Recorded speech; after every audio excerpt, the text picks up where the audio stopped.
ओम नमो भगवते वासुदेवाय। ओम नमो भगवते वासुदेवाय। ओम नमो भगवते वासुदेवाय।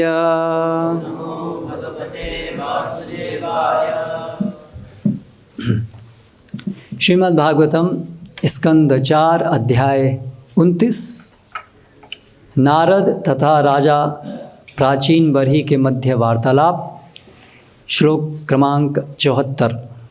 शब्दार्थ अनुवाद तात्पर्य कृष्ण कृपा मूर्ति श्री श्रीमद् अभय चरणारविंद भक्ति वेदांत स्वामी श्रील प्रभुपाद जी के द्वारा शब्द पाठ। एवं पंचविधम लिंगम त्रिवृत षोडश विस्तृतम एषः चेतनया युक्तः जीवः इति अभिधीयते। एवं पंचविधं लिंगम त्रिवृत षोडश विस्तृतम एष चेतनया युक्तो जीव इत्यभिधीयते। एवं इस प्रकार पंचविधम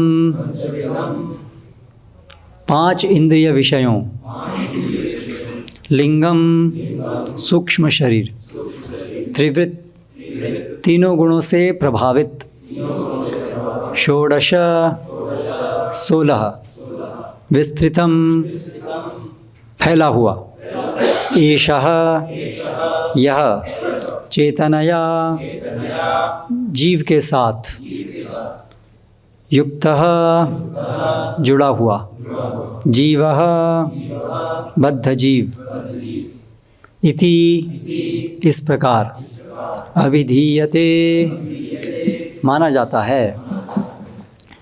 5 इंद्रिय विषय, 5 कर्मेंद्रियाँ, 5 ज्ञानेंद्रियाँ तथा मन, ये 16 भौतिक विस्तार हैं।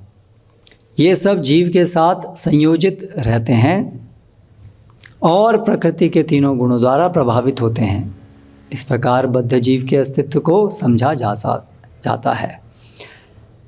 तात्पर्य भगवत गीता 15:7 में भगवान कृष्ण कहते हैं, ममैवांशो जीवलोके जीवभूतः सनातनः मनश्षष्ठानि इंद्रियाणि प्रकृतिस्थानि कर्षति।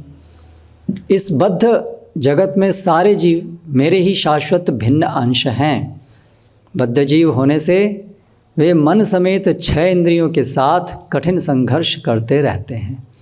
यहाँ इसकी भी व्याख्या हुई है कि जीव 16 भौतिक तत्वों के संपर्क में आता है और प्रकृति के 3 गुणों से प्रभावित होता है। जीव तथा 16 तत्वों का यह समुच्चय मिलकर जीवभूत बनाते हैं, जो बद्ध जीव है और प्रकृति के अंतर्गत कठिन संघर्ष करता है। सबसे पहले समग्र जगत प्रकृति के तीनों गुणों से विक्षुब्ध होता है और वे जीव की जीवन अवस्थाएं बन जाते हैं।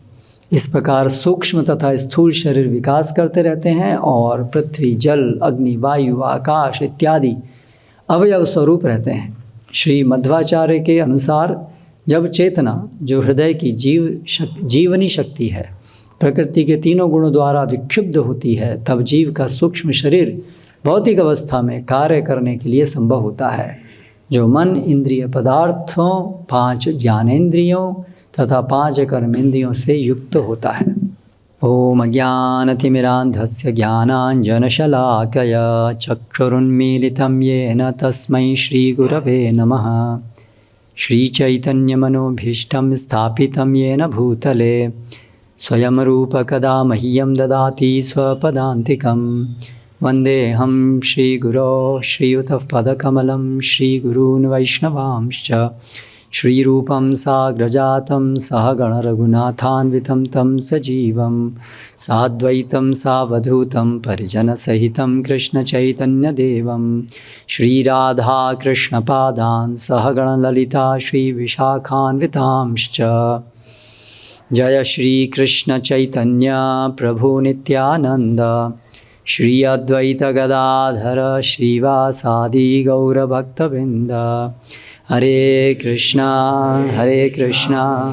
कृष्ण कृष्ण हरे हरे, हरे राम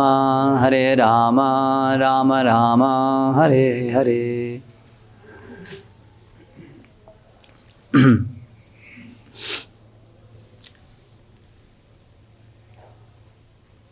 अक्सर एक सामान्यतः प्रश्न लोगों के मन में रहता है कि यदि पुनर्जन्म होता है तो भी पिछले जीवन में करे हुए कर्मों का फल इस जीवन में क्यों, उसी जीवन में क्यों नहीं, वहीं सारा का सारा अकाउंट क्लोज क्यों नहीं होता है, कैरी फॉरवर्ड क्यों होता है। ये तो तर्क संगत नहीं लगता है। हमने उस जीवन में कुछ किया तो इस जीवन में क्यों भुगतना पड़ता है हमको। हमारा एक दूसरे शरीर से हमने कुछ काम किया तो ये शरीर में उसको क्यों भुगतना पड़ता है। और उसी से संबंधित दूसरा प्रश्न है कि ये संभव कैसे होता है कि जो पूर्व जन्म के अंदर एक शरीर था वो भस्म हो गया, ख़त्म हो गया और हमें उसका कुछ याद भी नहीं है, हमें उसका कुछ नहीं पता है। और इस जीवन में एक नया शरीर है, तो क्या ऐसी चीज़ है जो ये जो नित्यता है पूर्व जीवन में और इस जीवन में कंटिन्यूटी, ये जो नित्यता है वो कैसे बनी रहती है। क्या विज्ञान है, किस आधार से ये कैसे संभव हो पाता है कि जो भी हमने पूर्व शरीर में किया उसके सारे फल कहाँ रहते हैं, कैसे वो क्रियान्वित होते हैं कि वो फल इस जीवन में मिले। तो ये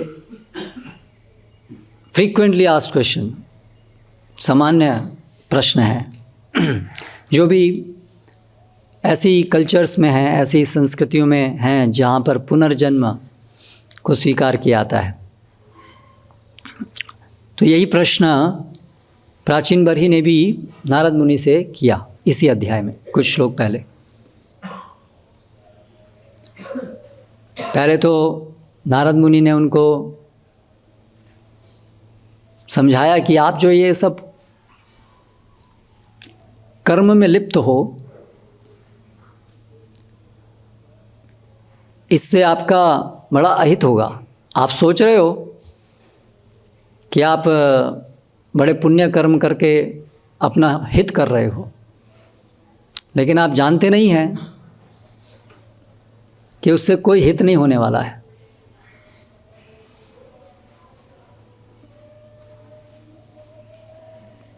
क्योंकि इस प्रकार से जो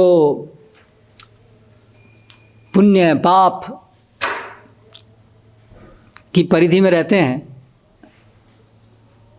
तो वो अपने वास्तविक हित को नहीं समझ पाते हैं और कोई ना कोई भौतिक परिस्थिति को निर्माण करने में लगे रहते हैं। लेकिन कोई भी भौतिक परिस्थिति जीव को संतुष्ट नहीं कर सकती है, क्योंकि वो अनित्य होती है और कोई भी भौतिक परिस्थिति दुखमय होती है। जीव के लिए वो कभी भी संतोषजनक नहीं होती है। तो इसलिए इतना बड़ा जो आप आडंबर कर रहे हैं, इतने सारे यज्ञ कर्मकांड, तो वो सब मूर्खता है। ये बहुत बड़ी शिक्षा प्राचीन बरही के माध्यम से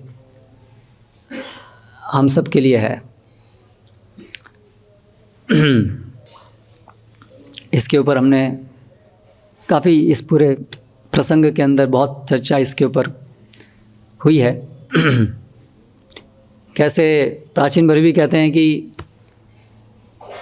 ब्राह्मण भी, बुद्धिमान लोग भी कर्म के लिए प्रेरित करते हैं, तो वे भी वास्तविक तथ्य को नहीं जानते हैं, भले ही वो शास्त्रों के अनुसार ही ये सब कर्म करने को बता रहे हैं। तो ये संभव है, पश्यन अपि न पश्यति, शास्त्रों को जान करके भी शास्त्रों को ना जानना। शास्त्रों के अंदर ही दिए गए हैं कर्मकांड, लेकिन फिर भी वो कर्मकांड वहाँ क्यों दिए गए हैं, उसके उद्देश्य को न जान पाना ये संभव है।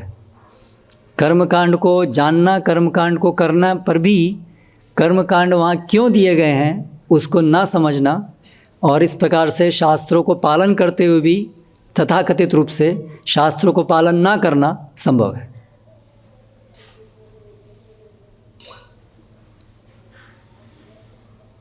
इसीलिए वो 15वें अध्याय के अंदर भगवद गीता में श्लोक आता है, ये शास्त्र विधि मुत्सृज्य यजन्ते श्रद्धयान्विता। शास्त्र में श्रद्धा तो है, श्रद्धयान्विता, श्रद्धा है उनकी, शास्त्र में विश्वास रखते हैं, लेकिन शास्त्र विधिम उत्सृज्य, जो शास्त्रों का मर्म है, जो सब चीज़ें वहाँ दी हैं वो किस उद्देश्य से दी हैं वो नहीं समझते हैं। तो ये रहस्य है। हम सब ऐसा सोच सकते हैं हम भक्त हैं, लेकिन फिर भी जरूरी नहीं हम भक्त हों। तो इसलिए हमारा सोचना और तथ्य में अंतर हो सकता है। इसीलिए हर चीज़ को तत्वतः जानने की ज़रूरत है, वास्तविकता में जानने की ज़रूरत है। नहीं तो सो कॉल्ड ये शब्द आता है, तथाकथित, सोचते हैं ऐसा है। हाँ, यन्यर्विंदाक्ष विमुक्त मानिना, विमुक्त मानते हैं लेकिन होते नहीं हैं। तो इसलिए संभव है कि हम सोच सकते हैं कि हम हैं, लेकिन वो नहीं है। तो प्राचीन भरी ने बोला, हाँ ये बात तो समझ में आ गई कि ये जो कर्म मार्ग है, ये जो पुण्य कर्म करके स्वर्ग लोग जाओ, ये सब जीव का इसमें हित नहीं हो सकता है। तो फिर उन्होंने ये प्रश्न किए कि लेकिन फिर भी मेरे कर्म मार्ग को लेकर के या जो भी जीवन में ये होता है, कैसे ये प्रश्न मेरे हैं। तो ये जो प्रश्न है कि कैसे एक जीवन में जो शरीर मिलता है उससे हम कर्म करते हैं, उसके फल दूसरे शरीर में कैसे स्थानांतरित होते हैं, जो कि शरीर उस समय था ही नहीं। जब वो शरीर हमने, जिस शरीर से हमने कर्म किए, तब ये जो अगला शरीर है तो वो तो उस समय था ही नहीं। तो ये कैसे स्थानांतरित होते हैं इसमें। तो इसके उत्तर में फिर नारद मुनि पिछले कई श्लोकों में बता रहे हैं कि क्या है ये लिंग शरीर है। स्थूल शरीर के अलावा एक और शरीर है, लिंग शरीर, जिसके द्वारा ये सब संभव हो पाता है। कंटिन्यूटी, जो ये नित्यता जो होती है शरीरों के बीच में। तो वास्तव में हम दो अलग अलग शरीरों से, एक कार्य कर रहा है और एक भोग कर रहा है, ऐसे दो अलग अलग शरीर नहीं है। यही प्रश्न है ना कि एक शरीर से कार्य किया, दूसरे शरीर ने भुगतान किया। नहीं, वो कह रहे हैं ये दोनों शरीरों के बैकग्राउंड में, कि पृष्ठभूमि में एक शरीर है, जो भोक्ता भी है, जो करता भी है, और वो है सूक्ष्म शरीर। सूक्ष्म शरीर के माध्यम से जीव सतत रूप से क्रियाशील रहता है, अपने को इस भौतिक जगत के अंदर कर्ता मानते हुए कार्य करता है, और उसी शरीर में कार्यों के फलों को भोगता रहता है। तो वो एक ही शरीर है, लिंग शरीर वो एक ही होता है। हमारा सूक्ष्म शरीर जीव का, स्थूल शरीर हमारे अनगिनत होते हैं। हर जीवन में अलग अलग शरीर हमको प्राप्त होता है, लेकिन हमारा एक सूक्ष्म शरीर है जो बना हुआ है। और ये जो अलग अलग स्थूल शरीर हैं वो तो क्षणिक हैं, बनते हैं बिगड़ते हैं, बनते हैं बिगड़ते हैं, बनते हैं बिगड़ते हैं। लेकिन ये सूक्ष्म शरीर उनकी पृष्ठभूमि में एक ही बना रहता है। जैसे कोई पौधा होता है, ऊपर से पौधे को हम काट देते हैं, लेकिन जब तक उसकी जड़ें रहती हैं तब तक वो बार बार फूटता रहता है, बार बार वो पौधा बनता रहता है। आप बार बार काटते रहिए, बार बार बनता रहेगा। कितनी बार भी काटिए उतनी बार वो बनेगा। तो उसी प्रकार से ये सूक्ष्म शरीर है। आप ऊपर से शरीर काटते रहिए, शरीर खत्म होते जाएंगे, लेकिन सूक्ष्म शरीर है, उससे नए नए शरीर बनते रहेंगे। इस सूक्ष्म शरीर के अंदर अनगिनत शरीरों को बनाने की क्षमता है। कई बार लोग ऐसा भी करते हैं, कोई बहुत बड़ी समस्या होती है जीवन में, तो आत्महत्या कर लेते हैं। सोचते हैं हाँ ये शरीर और ये परिस्थिति जो है ना मेरी, इसकी वजह से मेरे को दुख है, तो इस परिस्थिति को मैं ख़त्म कर देता हूँ तो मेरा दुख भी ख़त्म हो जाएगा। तो ये भी इसी मिथ्या धारणा के आधार पे है। सूक्ष्म शरीर को ना समझ पाना, इसी की वजह से वो गलती हम करते हैं। तो क्या हुआ, वो जो परिस्थिति निर्मित हुई थी हमारे जीवन में, वो परिस्थिति, उसका जो बाह्य रूप है हम देख रहे हैं, लेकिन उसका जो आंतरिक रूप है, जड़, वो मूर्ख नहीं देख पाते हैं, अज्ञानी लोग नहीं देख पाते हैं। वो केवल जो प्रकट है स्थूल, उसी को देखते हैं और वो सोचते हैं अगर मैंने इसको काट दिया तो सब कुछ काट दिया, सब कुछ ख़त्म हो गया।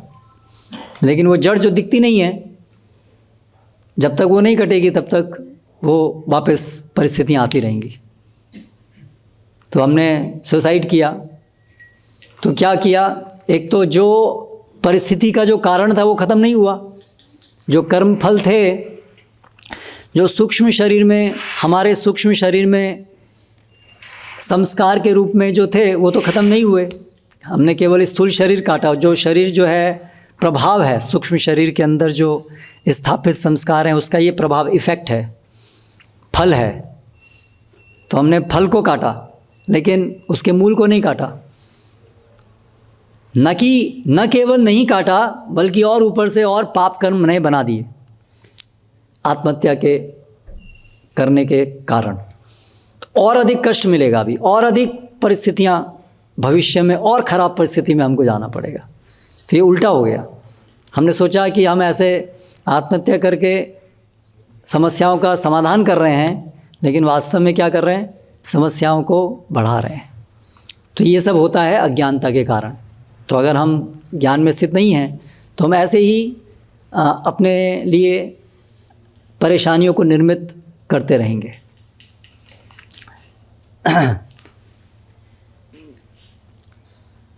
तो ये विज्ञान शास्त्रों में दिया है।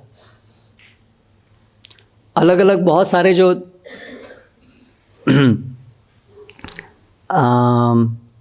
धार्मिक विधियां हैं, वहाँ पर ये विज्ञान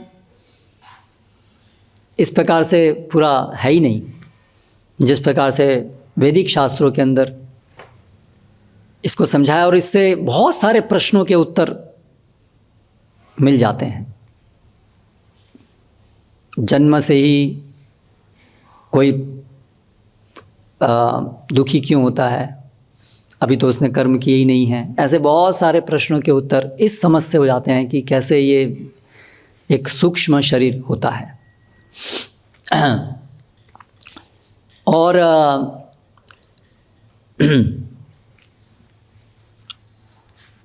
जैसे इससे पहले जो श्लोक था, अर्थे ही अविद्यमानेपि संसतिर् न निवर्तते ध्यायतो विषयानस्य स्वप्ने अनर्थागमो यथा।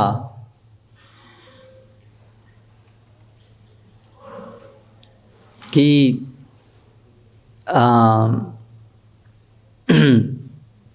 अगर जब मृत्यु हो जाती है तो ये शरीर खत्म हो जाता है, या जब प्रलय होती है तब हम सब भगवान के शरीर में चले जाते हैं।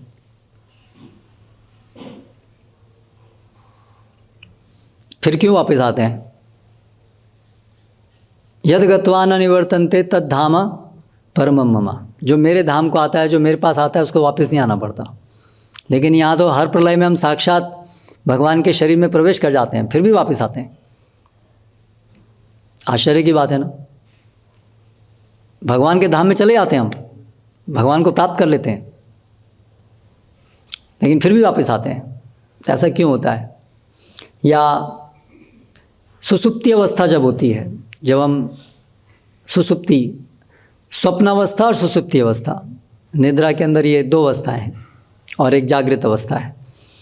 तो उसमें जब जागृत अवस्था होती है तो उसमें ये जो विषय हैं, इंद्रिय विषय, उनको हम अवेयर होते हैं, उनको ग्रहण करते हैं, हम उनसे उनको संपर्क में आते हैं। क्योंकि हमारी जो स्थूल इंद्रियां हैं वो क्रियाशील होती हैं जागृत अवस्था में। हमारी जो चेतना है वो इनको यहाँ तक पहुँचती है, इंद्रियों को सक्रिय रखती है चेतना जागृत अवस्था में। इसलिए ये इंद्रियां जब सक्रिय होती हैं तो इंद्रिय के जो विषय हैं उनको वो ग्रहण करती हैं। जैसे आँख है, आँख अगर हम जागृत अवस्था में हैं तो हम आँख से देखते हैं, लेकिन जब हम सो जाते हैं तो हमारी आँखें, वो चेतना जो है उसमें से संकुचित हो जाती है, इसलिए वो आँखें अपना कार्य नहीं कर पाती हैं देखने का। तो इसलिए जो विषय हैं वो तो विषय तो अभी भी हैं, सोने के टाइम में भी हैं, सोने के समय में भी हैं, लेकिन वो विषय हमें उसका आभास नहीं होता है, अनुभूति नहीं होती है, क्योंकि हमारी इंद्रियां शिथिल हो गई हैं, स्थूल इंद्रियां। हाँ, लेकिन स्वप्नावस्था में जो मन है, मन के अंदर जो ये विषयों का संस्कार है, विषयों के इम्प्रेशंस हैं, वो रहते हैं। इसीलिए स्वप्नावस्था में भी हम अनुभव करते हैं सुख दुख, हालांकि विषय नहीं है। जैसे दिन में अगर किसी को कोई, ये शहरों में तो ये संभव नहीं है, शेर चीता या तो कोई मिलता ही नहीं है, कोई सांप भी नहीं मिलते हैं शहरों में। हाँ चलिए, शहरों में जो मिलता है उसको देखेंगे, है ना। रोड ट्रैफिक एक्सीडेंट, है ना, ये एक्सीडेंट हो गया तो ये हम अनुभव करते हैं दिन में। एक्सीडेंट हुआ तो बहुत कष्ट हुआ, लेकिन रात में भी एक्सीडेंट अनुभव करते हैं, एक्सीडेंट का दुख अनुभव करते हैं स्वप्न में। स्वप्न में यदि एक्सीडेंट होता है तो भी हमें दुख होता है। तो वहाँ पर वो विषय नहीं है, एक्सीडेंट, वो जिससे हमारा एक्सीडेंट हुआ, वो सब परिस्थितियाँ वहाँ नहीं हैं, लेकिन फिर भी हम वो अनुभव करते हैं दुख।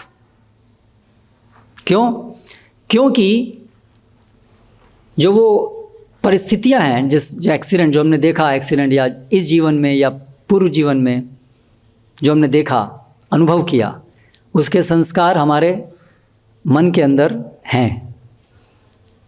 इसलिए उन संस्कारों के द्वारा स्वप्नावस्था में हम वही अनुभव करते हैं जो जागृत अवस्था में स्थूल शरीर से, स्थूल इंद्रियों से जो परिस्थितियों को अनुभव करते हैं।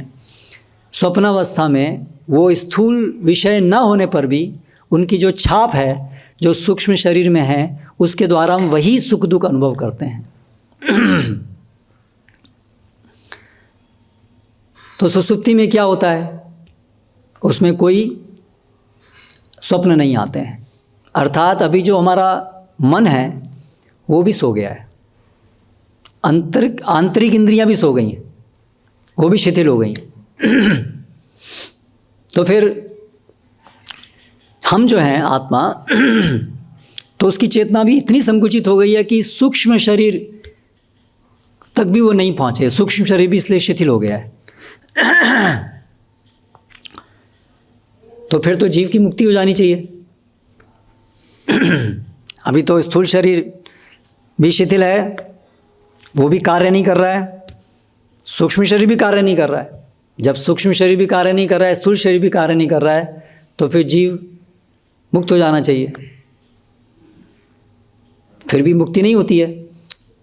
हमारी सुसुप्ति अवस्था में डीप स्लीप होती है, हमें कोई स्वप्न नहीं आता है, फिर भी हम जागते हैं ना, फिर भी हम इस संसार के भाग बने रहते हैं। जागने पर तुरंत फिर से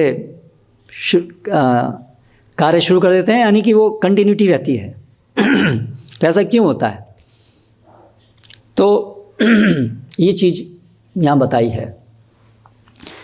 क्यों होता है? क्योंकि हमारी आसक्तियों की वजह से होता है, अविद्या के कारण आसक्तियों की वजह से होता है। जिस आदमी को किसी चीज़ से बहुत आसक्ति होती है तो उसके सपने में आती है। आसक्ति की वजह से वो विषय नहीं होने पर भी वो विषय अंतःकरण में आता है। ये आसक्ति का प्रभाव है। हमें बहुत कष्ट जब होता है किस चीज़ से, तो वो चीज़ हमारे सपने में आती है। क्यों? क्योंकि हमें उससे बहुत आसक्ति है। किस चीज़ से आसक्ति है? कि ये कष्ट ना हो, इससे आसक्ति है। वही आसक्ति के दोनों रूप हैं, ये है ना, अट्रैक्शन एंड रिपल्शन, दोनों ही आसक्ति के रूप हैं। तो हमारी आसक्ति की वजह से वो विषय को हम क्रिएट कर लेते हैं माइंड के अंदर भी, सूक्ष्म मन के अंदर भी, स्थूल ना होने पर भी। तो इसलिए जो आसक्ति है वो उसको पोषण देती है, विषय को ला देती है। तो उसी प्रकार से जब तक जीव की आसक्ति है इस भावना से कि मैं भोगता हूँ, मैं कृष्ण से अलग हो करके इंडिपेंडेंटली, कृष्ण का सेवक के रूप में नहीं, स्वतंत्र होकर के मैं भोगता हूँ, जब तक ये आसक्ति रहती है, ये मिसकंसेप्शन, ये गलत धारणा जब तक रहती है जो अविद्या कहलाती है, तब तक हमारा संसार यानी जन्म मृत्यु का चक्र हमसे नहीं छूटता है। चाहे हमारी प्रलय में हम भगवान के शरीर में चले जाएं, चाहे सुसुप्ति अवस्था में सूक्ष्म शरीर सो जाए, चाहे मृत्यु में स्थूल शरीर खत्म हो जाए, कुछ भी हो जाए, लेकिन जब तक हमारी अविद्या बनी रहती है कि मैं कृष्ण से अलग हूँ, जब तक ये धारणा बनी रहती है तब तक संसार चक्र चलता ही रहेगा। यहाँ तक कि विमुक्त मानिनः, जिन्होंने भगवान का मैं दास हूँ यही धारणा केवल एकमात्र, इसके अलावा सारी धारणाएं नहीं छोड़ दी हैं, तब तक वो अपने को भौतिक जगत से अनासक्त कर लेने पर भी उनका संसार खत्म नहीं होता है। पतन्ति यथा, वे भी इस भौतिक जगत में विवश होते हैं आने के लिए। तो इसलिए जड़ क्या है, अंतिम जड़ क्या है, कब इस भौतिक जगत से हमारा छुटकारा कब होगा? अगर उसको पूछा जाए कि उसका अंतिम निर्णय क्या है, तो अंतिम निर्णय केवल ये है कि जब तक हम वापस अपनी मूल अवस्था में नहीं पहुंच जाते कि ये चेतना, शुद्ध चेतना, जीव कृष्ण दास, यही विश्वास कि मैं और कुछ नहीं हूँ, मेरा और कुछ कार्य नहीं है, मेरी और कोई धारणा नहीं है, एक ही धारणा कि मैं केवल और केवल, मेरा सत्ता, मेरी सत्ता केवल और केवल क्या है कि मैं कृष्ण का दास हूँ। कृष्ण को की सेवा करना, कृष्ण की संतुष्टि के लिए अपनी सब कुछ, समय, शक्ति इत्यादि जो भी कुछ है सबको लगाना, वही वास्तविकता है। अन्य बाकी सब झूठ है। जब तक ये धारणा में जीव स्थित नहीं होता तब तक उसका संसार चक्र चलता रहेगा। और ये कैसे, ये जो मिथ्या धारणा है ये कैसे हटेगी? कितनी जटिल है। आप देखिए कितना, इतने सारे शास्त्र, इतना सारा, इतने सारे प्रवचन, इतने सारे आचार्यों का आना, आचार्य के द्वारा बहुत अलग अलग प्रकार की व्यवस्थाएं करना, अलग अलग साधना के अंग, ये सब के पीछे हेतु यही है, इस केवल एक तथ्य तक पहुंचाना जीव को कि मैं कृष्ण का सेवक हूँ। तो यानी कितनी मुश्किल है ये चीज़, इस एक सेंटेंस, इस एक वाक्य को आत्मसात कर पाना कितना मुश्किल है, ये हम समझ सकते हैं। आध्यात्मवादी जो गंभीर होते हैं वो भी बहुत जन्मों तक प्रयास करते हैं, विफल हो जाते हैं। तो ये मुश्किल है। क्यों?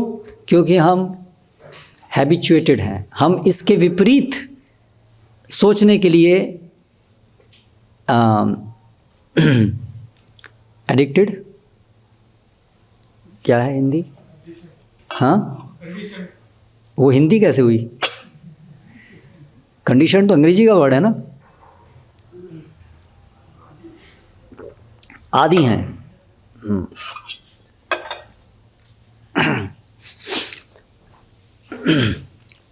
तो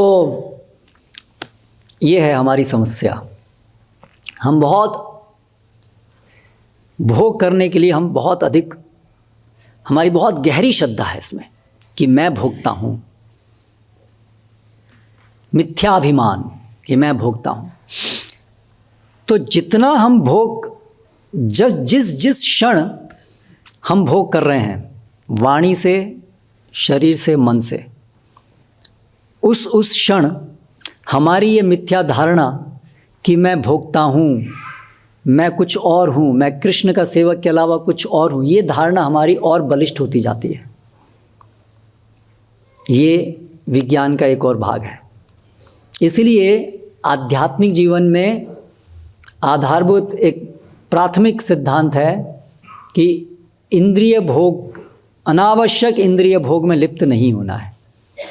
क्योंकि इंद्रिय भोग में लिप्त होने का मतलब ये मिथ्या धारणा कि मैं भोगता हूँ, ये बलिष्ठ होती है। मैं कृष्णदास हूँ, ये वास्तविक धारणा कमज़ोर होती है जितना हम इंद्रिय भोग में लिप्त होते हैं। इसलिए कोई भी वास्तविक आध्यात्मिक पथ कभी भी इंद्रिय भोग करने के लिए प्रेरित नहीं करेगा, क्योंकि ये आध्यात्मिक जीवन के लिए विष समान है। जानिया शुनिया विष खाइनो।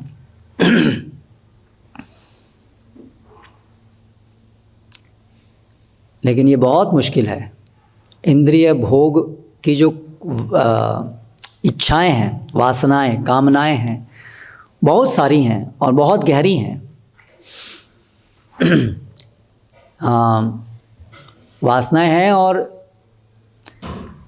हमारी जो स्वतंत्र इच्छा शक्ति का दुरुपयोग, वो छोड़ना वो सबसे मुश्किल है।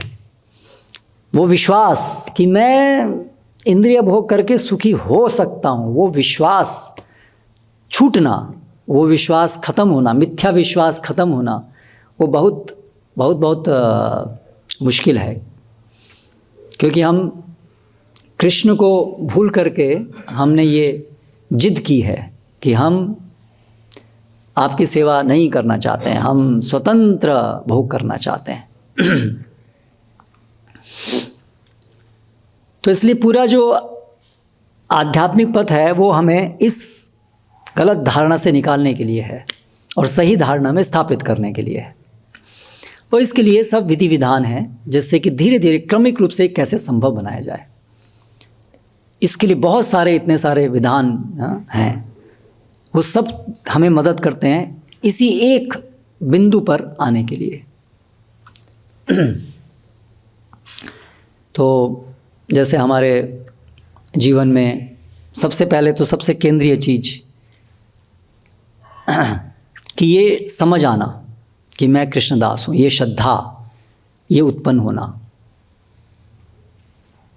तो उसके लिए भगवान ने ये अलग अलग योनियाँ जो दी हैं, उसमें से हमारा स्वाभाविक उत्क्रामंति होती है हमारी, हम मनुष्य जीवन पे आते हैं। मनुष्य जीवन में आने से स्वतः हमारे अंदर ये तत्व, भगवत तत्व को, ये चीज़ को दोबारा समझने के लिए कि मैं एक्चुअली भोक्ता नहीं हूँ, ये संभव हो पाता है मनुष्य जीवन में। तो भगवान इस प्रकार से, हम तो भगवान को भूल करके आए हैं, लेकिन भगवान उसकी फैसिलिटी देते हैं, उसके लिए आयोजन करते हैं कि आप मुझे भूलना चाहते हैं तो ठीक है, भूलिए। लेकिन क्योंकि भगवान हमारे पिता हैं, इसलिए वो हमें छोड़ नहीं देते हैं, इसलिए वो उसके साथ साथ ऐसा आयोजन भी बनाते हैं कि ये भोग करने की इच्छा भी इसकी पूरी हो और साथ साथ अवसर भी इसको मिलता रहे वापस आने का, ऐसा आयोजन भगवान करते हैं। तो इसलिए मनुष्य जीवन में ये संभव बनाते हैं, ये चेतना दोबारा से देते हैं। फिर उस मनुष्य जीवन के अंदर भी धीरे धीरे धीरे प्रगति करते करते करते करते कर्मकांड, बहुत जन्म तो वहाँ तक निकल जाते हैं कर्मकांड, और उसके अंदर फिर वापस जाने की भी क्षमता रहती है। फिर वापस गए, ये मैरी गो राउंड की तरह से चलता रहता है, ऊपर नीचे ऊपर नीचे ऊपर नीचे ऊपर नीचे, बहुत नज़दीक तक आकर के भी हम वापस गिर जाते हैं। मुमुक्षु मुक्ति पद को प्राप्त करके भी पतंती था, मतलब कितना नज़दीक आ गए, ब्रह्म ज्योति तक भी चले गए, लेकिन मिस कर दिए फिर से। क्यों? क्योंकि वो जो की फैक्टर है, एसेंस, मर्म, वो अभी भी नहीं पकड़े हैं, शरणागत नहीं हुए हैं कृष्ण को, अभी भी अविद्या नहीं छोड़े हैं। ये संसार दुखालय में मुझे भोग नहीं करना है, ये सही समझे, लेकिन करना क्या है वो नहीं समझे। ये है मुक्ति, क्या नहीं करना है ये समझ गए, लेकिन क्या करना है वो नहीं समझे। तो इसलिए फिर भी मुक्ति, फिर भी वास्तविक मुक्ति नहीं मिलती है, फिर भी वो चलता रहता है चक्र। तो ऐसा ये चक्र है, मैरी गो राउंड। तो करते करते करते ऐसे बहुनाम जन्मनाम अन्ते ज्ञानवान माम प्रपद्यते, ऐसे बहुत बहुत जन्मों में मनुष्य जन्म मिला। मनुष्य जन्म के बाद भी बहुत बहुत बहुत चक्कर काटते काटते फिर साधु संग के कारण ये सुकृति प्राप्त होती है कि हमें कुछ जाने अनजाने में भक्ति करते हैं तो उससे वो सुकृति प्राप्त होती है, जिससे ये श्रद्धा निर्मित होती है कि मैं कृष्ण दास हूँ। एट द एंड वापस दोबारा से कितना घूम करके, करोड़ों करोड़ जन्मों के बाद घूम के वापस यहीं तो थे हम कृष्णदास हैं। ये जीव की स्वाभाविक अवस्था है, ये श्रद्धा उसकी स्वरूप लक्षण है, उसके स्वरूप में है ये श्रद्धा कि मैं कृष्णदास हूँ। लेकिन इसको हम छोड़ दिए, भूल गए। क्यों? कृष्ण भूलिया, मुझे आप कृष्ण, हम आपको भूलना चाहते हैं, इस इच्छा शक्ति के दुरुपयोग का। तो ऐसे करते करते इसके अंदर बहुत सारे चक्कर हो रहे हैं, चक्कर चल रहे हैं। फिर अंत में जीव करोड़ों करोड़ों जन्मों के बाद वापस इस बात को समझता है कि मैं आपका दास हूँ। और फिर उसको समझने के बाद में भी फिर वो प्रक्रिया है जिसको भक्ति कहते हैं, वो प्रक्रिया करने से हम पूरी तरह से अपनी वास्तविक चेतना को प्राप्त कर पाते हैं। तो ऐसा ये क्रम है। लेकिन भक्ति वो अंतिम सोपान है जो हमें फाइनली एंट्रेंस, हमें प्रवेश दिलाता है वापस भगवत धाम में। जब तक ये अंतिम सीढ़ी तक नहीं पहुंचते हैं तब तक अन्य सीढ़ी में आकर के फिर फिसल जाते हैं, फिर फिसल जाते हैं। जब तक भक्ति में नहीं आएंगे तब तक फिसलते रहेंगे। लेकिन ये जो शुद्ध भक्ति है ये वो अंतिम सीढ़ी है। वास्तव में वो सीढ़ी क्या है, वो खुद अपने आप में लक्ष्य भी है। साधन भक्ति एक तरीके से वो अंतिम सीढ़ी कह सकते हैं, लेकिन क्योंकि वो भक्ति ही है तो इस तरीके से वो गंतव्य ही है प्रैक्टिस में। तो इस साधना भक्ति के अंदर जितने भी हमें नियम दिए गए हैं वो इसी चीज़ को याद दिलाने के लिए, इसी सही चेतना को पुनर्स्थापित करने के लिए हैं। हमारा सुबह ब्रह्म मुहूर्त में उठना, इसमें सदाचार की भी चीज़ें आती हैं और जो भक्ति के मुख्य अंग हैं वो भी आते हैं। तो भक्ति के जो मुख्य अंग हैं, श्रवणम, कीर्तनम, विष्णु स्मरणम, पाद सेवनम, अर्चनम, दास्यम, सख्यम, आत्मनिवेदनम, ये सब सबसे अधिक प्रभावशाली हैं हमारी इस चेतना को शुद्ध करने के लिए। और उसके साथ साथ फिर जो अन्य अंग हैं, सदाचार, वर्णाश्रम, ये सब चीज़ें उसको सपोर्ट करने के लिए हैं। तो इतनी सारी चीज़ें हम मुख्य चीज़ करें और फिर सपोर्ट बाकी चीज़ों का लें, उससे ये संभव हो पाता है कि वापस हमारी ये समझ, हमारी चेतना वापस आए। और इसी के अंदर है कि हमें इंडल्ज नहीं करना है, अनावश्यक इंद्रिय भोग में अपने को लगाना नहीं है। नहीं तो एक तरीके से एक तरफ से हम भक्ति कर रहे हैं या आगे बढ़ रहे हैं फिर दोबारा से वापस जा रहे हैं, आगे बढ़ रहे हैं वापस जा रहे हैं, आगे जा रहे हैं वापस, अग्नि जला रहे हैं उसमें पानी डाल रहे हैं। तो इसीलिए रेगुलेटेड लाइफ, अनियंत्रित जीवन नहीं, नियमन, कि उसको बढ़ाना नहीं है, कम करना है, इसलिए नियमन। इसलिए ये सब नियम हैं, वर्णाश्रम के नियम हैं, भक्ति के नियम हैं, विधि भक्ति, विधान है, विधि निषेध, ये करना है, ये नहीं करना है। अगर हम ऐसा सोचेंगे अरे क्या होता है, बस केवल इच्छा करने से वो पद प्राप्त नहीं होगा, उसके लिए जो प्रक्रिया है, जो विज्ञान है, उसका पालन करना होगा।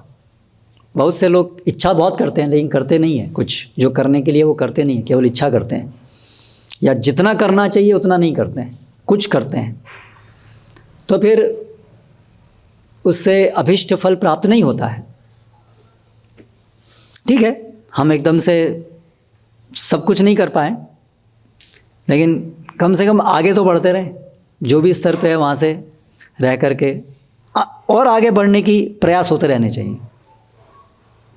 नीचे के स्तर पे पहुँच करके संतुष्टि नहीं होनी चाहिए कि ये अभी बस ये है, यहीं रहूँगा, ऐसा नहीं होना चाहिए। आगे बढ़ने के प्रयास होते रहने चाहिए। तो ये जो इंद्रिय भोग है, इसमें सबसे बड़ा जो है वो है जो त्रिनादपि सुनिचेन तरोरपि सहिष्णुना अमानीन मानदेना। ये जो श्लोक है ये है फाइनल। सारे इंद्रिय भोग भी हमने छोड़ दिए, उसके बाद भी ये स्तर का इंद्रिय भोग बना रह सकता है, ये अंतिम है। इसलिए जो ये छोड़ देता है, जो ये पालन कर लेता है, ये नियम पालन कर लेता है, ये स्तर पर पहुंच जाता है, कीर्तनीय सदा हरि, वो वास्तव में शुद्ध नाम ले पाता है, जिससे कृष्ण प्रेम प्राप्त होता है। तृणादपि सुनीचेना, तृण से भी अपने को अधिक सहिष्णु। तो ये सहिष्णुता का नियम गुण कैसे आता है? इसके अंदर वो समझ नहीं था कि मैं शरीर नहीं हूँ, मैं मन नहीं हूँ, इसलिए मन और शरीर को जो भी कष्ट मिल रहे हैं वो मेरे कष्ट नहीं है, इसलिए वो तृणाद अपि तरोर अपि सहिष्णुना, तरु से भी ज़्यादा सहिष्णुता का भाव, तृण से भी तुल्य निम्न। मैं बहुत छोटा हूँ, अणु जीव हूँ, मैं कुछ नहीं कर सकता हूँ, कुछ नहीं कर सकता हूँ। मैं क्या कर सकता हूँ? मैं भगवान की सेवा करने की इच्छा और प्रयास कर सकता हूँ, और वो हमारी ग्लोरी है आत्मा की। लेकिन प्रचार होगा कि नहीं होगा, कोई भक्त बनेगा नहीं बनेगा, ये सब हमारे छोटे से जीव के हाथ में नहीं है। वो सब बहुत सारे उसमें फैक्टर्स हैं, अंततः भगवान की इच्छा से ही होगा। तो इसलिए ये तृणादपि सुनिचेना तरोरपि सहिष्णुना। तो फिर मैंने ये किया, मेरी वजह से ये हुआ, ये सोचना ये अज्ञानता है, जिससे छूट पाना बहुत मुश्किल होता है।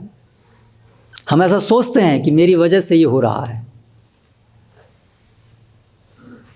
तो जितना हम ये सोचते रहेंगे उतना ही हमारी अज्ञानता और बढ़ती रहती है। मेरी वजह से हो रहा है, हमारी वजह से नहीं हो रहा है। हमें केवल अपना काम करना है, हमें भगवान की सेवा करनी है, बस वो हमारा एकमात्र केंद्र होना चाहिए।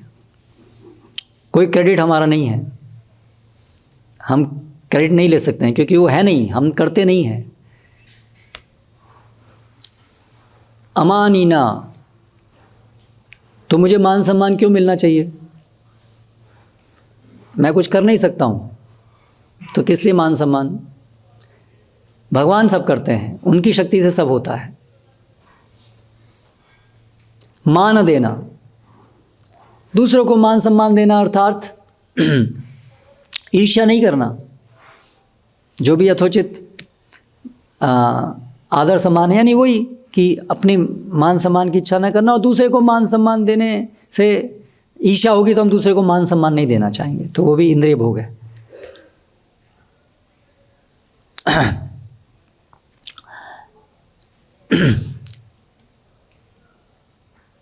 तो 11वें स्कंद में भगवान श्री कृष्ण उद्धव जी को यही श्लोक वहाँ पर भी आता है, ये जो इससे पहले वाला श्लोक है, अर्थे ही अविद्यमानोपि। तो उसमें फिर भगवान बताते हैं, इसलिए कोई आपको गाली दे, अपमान करे, कितना भी बहुत वाह वाह करे, ये सब चीज़ में ये मेरे लिए हो रहा है ऐसा नहीं समझना चाहिए। तो ये बहुत कठिन होता है, लेकिन ये है, ये स्तर पे आना है। तो और हमारे जीवन में जब तक ये परिस्थितियाँ उत्पन्न नहीं होती तब तक हमको पता भी नहीं चलता है कि ये हमारे अंदर ये गुण है कि नहीं है, या अवगुण है कि नहीं है। जब तक कोई हमारा अपमान नहीं करेगा तब तक हमको पता चलेगा कि हमें अपने मान सम्मान की इच्छा है।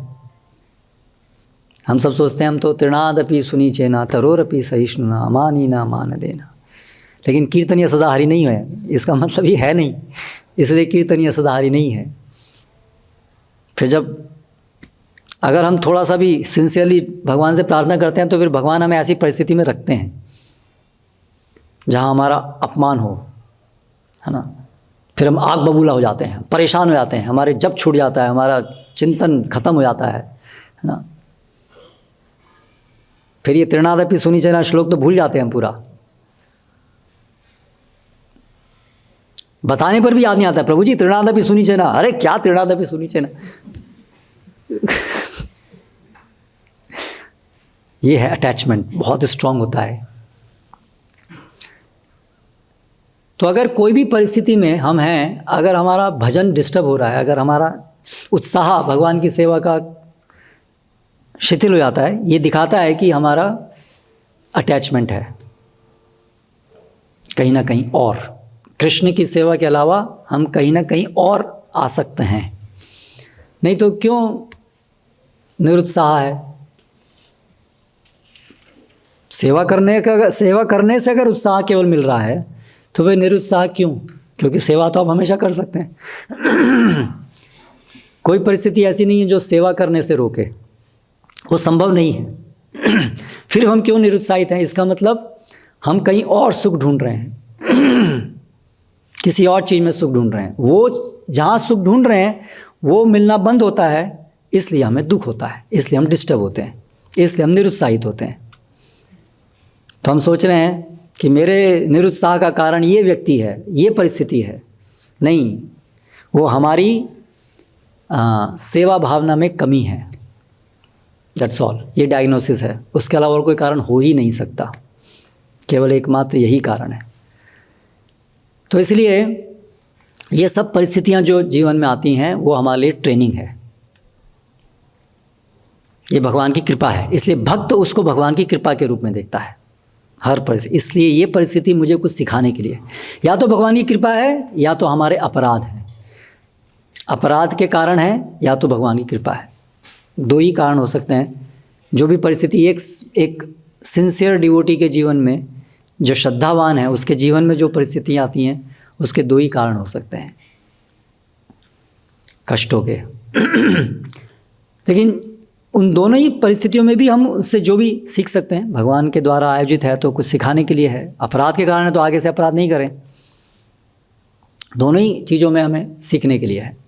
तो सार ये है कि ये सूक्ष्म शरीर जो है ये तब तक हरा भरा रहता है जब तक अविद्या रहती है, जब तक हम मैं कृष्ण सेवक के अलावा कुछ और हूँ ऐसा जब तक हमारा भाव रहेगा तब तक ये सूक्ष्म शरीर रहेगा। जब तक ये सूक्ष्म शरीर रहेगा तब तक हमारे स्थूल शरीर बनते रहेंगे, हम इस भौतिक जगत में बने रहेंगे। हरे कृष्णा।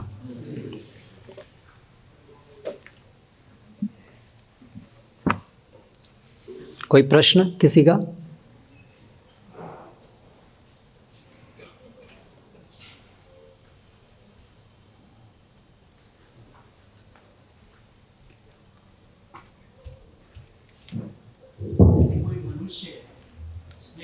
जस्ट ए मिनट, एक प्रश्न यहाँ कर रहे हैं।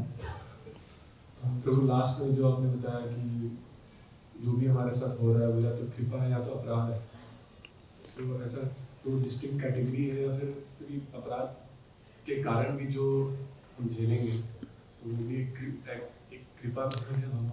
हाँ, वो कृपा बन सकती है अगर हम उससे सीखें तो। लेकिन एक हो सकता है कि हम कोई अपराध नहीं कर रहे हैं,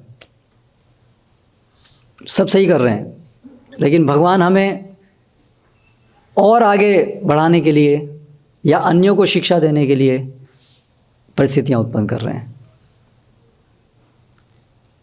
तो वो इस तरह से डिस्टिंक्ट हुआ कि एक कष्ट हो सकते हैं जो कि हमने निर्मित किए हैं वो कष्ट, अब उससे भी हम सीख सकते हैं कि आगे से नहीं करना है। तो इस तरीके से वो कृपा बन गई इनडायरेक्टली। लेकिन एक डायरेक्ट है जिसमें भगवान हमें और आगे अपने नज़दीक लाने के लिए, खींचने के लिए हमें वो कर रहे हैं।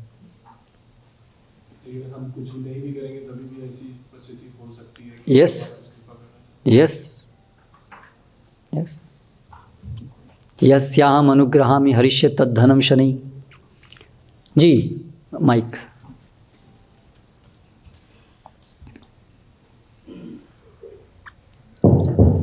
जैसे कोई मनुष्य है अभी वर्तमान जीवन में कोई उसकी परिस्थितियां जो निर्मित हो रही हैं, तो सिर्फ उसका माइंडसेट या उसकी वजह से नहीं, उसकी सराउंडिंग का भी उसमें कंट्रीब्यूशन होता है, उसमें कुछ न कुछ उसका इफेक्ट होता है। अगर उसने कोई गलत डिसीजन ले लिया, जैसे कि आपने भी बताया कि सुसाइड करने के बाद जो अगला जीवन मिलता है तो उसमें उसको और भी कष्ट होता है और भी नीचे चला जाता है अपनी जीवन यात्रा में।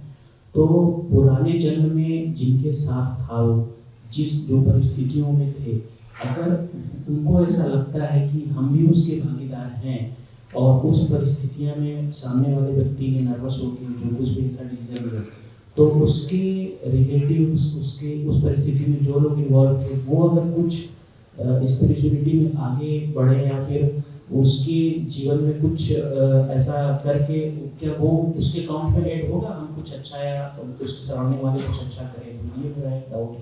क्योंकि सिर्फ अकेले वो व्यक्ति नहीं था जिसको इस तरह का नर्वसमेंट फील हुआ है, जो कुछ भी प्रॉब्लम है उसके। तो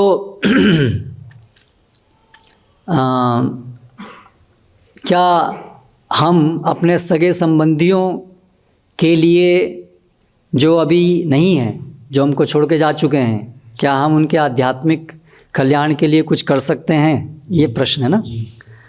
तो जी, प्रहलाद महाराज के प्रसंग में जब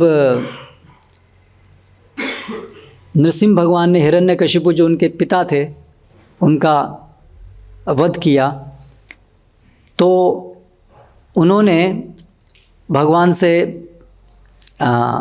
प्रार्थना की कि ये जो मेरे पिता हैं ये तो बहुत बड़े असुर थे, आपका हमेशा अपराध करते थे, तो अगर आप कुछ वर देना ही चाहते हैं तो इनका उद्धार हो।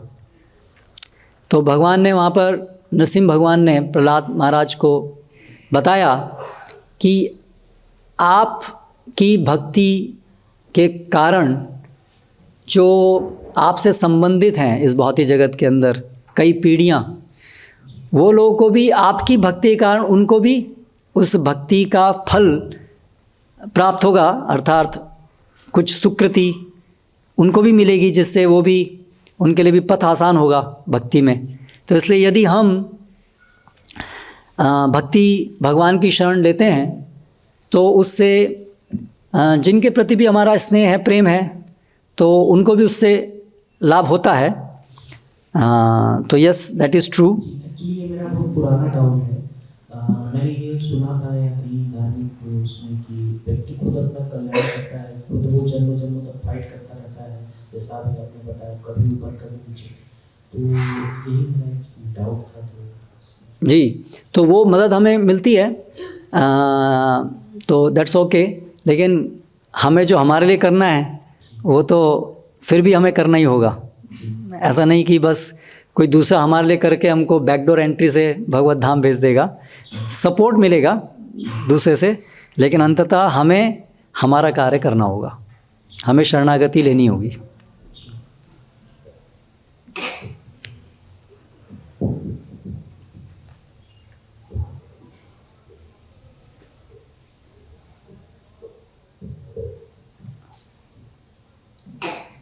क्या हुआ?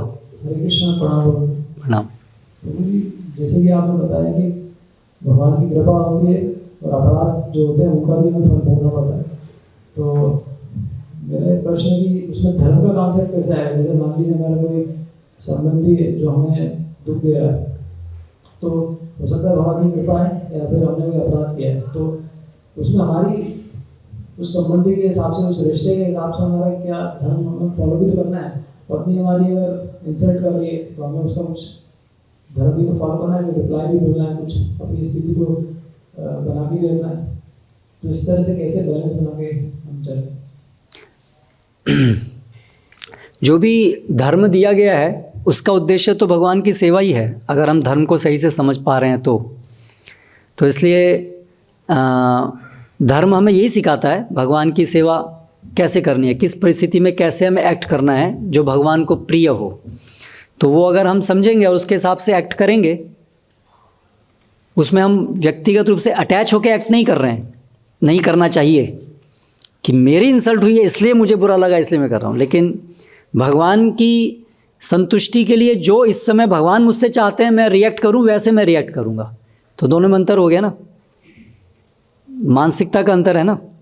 एक है उसका जो मोटिवेशन है वो है सेल्फिशनेस कि मुझे कहा, मुझे बुरा लगा इसलिए मैं रिएक्ट कर रहा हूँ, और एक है कि मैं जो प्रतिक्रिया दे रहा हूँ या जो कर रहा हूँ वो मैं इसलिए नहीं, उसकी प्रेरणा ये नहीं है कि मुझे बुरा लगा, उसकी प्रेरणा ये है कि कृष्ण इस समय मुझसे क्या प्रतिक्रिया दिलवाना चाहते हैं वैसा मैं करूं। तो जब धर्म का विचार होता है उसमें ये चेतना होती है, उसमें मोटिवेशन नहीं होता है मेरा सुख दुख, मोटिवेशन है उसमें कृष्ण की इच्छा, कृष्ण का सुख। तो इसलिए धर्म जो है वो उसके अनुरूप ही है ना, भक्ति के अनुरूप है। आश्रय निमाय प्रभु।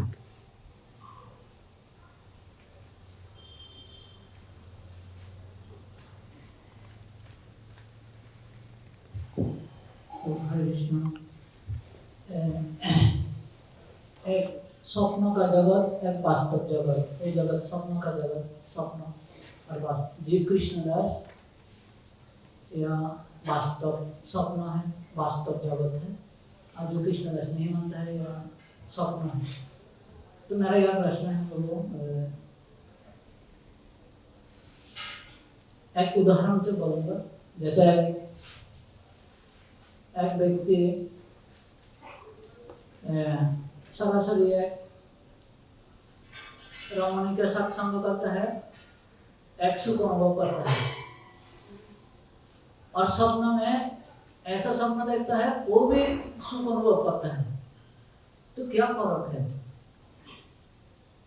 वास्तव में भी सुख अनुभव करता है, कृष्ण दास में सुख अनुभव करता है,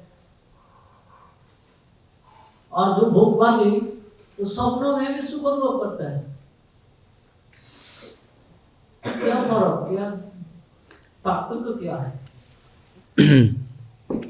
तो जो इस भौतिक जगत में हम जो जागृत अवस्था में जो सुख अनुभव कर रहे हैं और जो स्वप्न अवस्था में जो अनुभव कर रहे हैं वो दोनों ही स्वप्न हैं, डे ड्रीम नाइट ड्रीम।